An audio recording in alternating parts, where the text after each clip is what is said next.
അങ്ങനെ ഞാനും ട്രൈ ചെയ്ത് നോക്കി. ഇപ്പോൾ വൈറലായിട്ട് പോയിക്കൊണ്ടിരിക്കുന്ന ഫുഡ് പീലിംഗ് മാസ്ക്. ഞാനിവിടെ ഡെർംഡോക്കിൻ്റെ ഫുഡ് പീലിംഗ് മാസ്കാണ് എടുത്തിട്ടുള്ളത്. ഇതിൽ 15% ഗ്ലൈക്കോളിക് ആസിഡും 4% ലാക്റ്റിക് ആസിഡും ഉണ്ട്. ഇതൊരു 40 ഗ്രാം വരുന്ന പാക്കാണ്. ഇതാ ഇങ്ങനെ ഒരു കവർ പോലത്തെ സാധനമാണ് ഇതിലുള്ളത്. ഇത് നമ്മൾ നടുക്കുന്ന് സെപ്പറേറ്റ് ചെയ്ത് കൊടുക്കണം.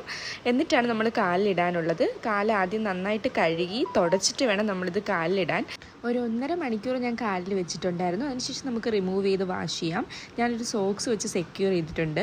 ഫസ്റ്റ് ഡേ വലിയ ചേഞ്ചസ് ഒന്നും ഉണ്ടാവത്തില്ല. ഇതെൻ്റെ 3rd ഡേ ആണ്.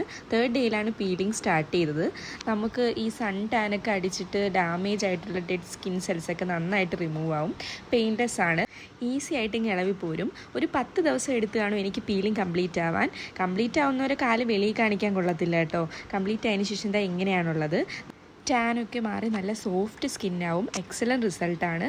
അപ്പോൾ എല്ലാവരും ഒന്ന് ട്രൈ ചെയ്ത് നോക്കൂ. അത്രയേ ഉള്ളൂ. ബൈ.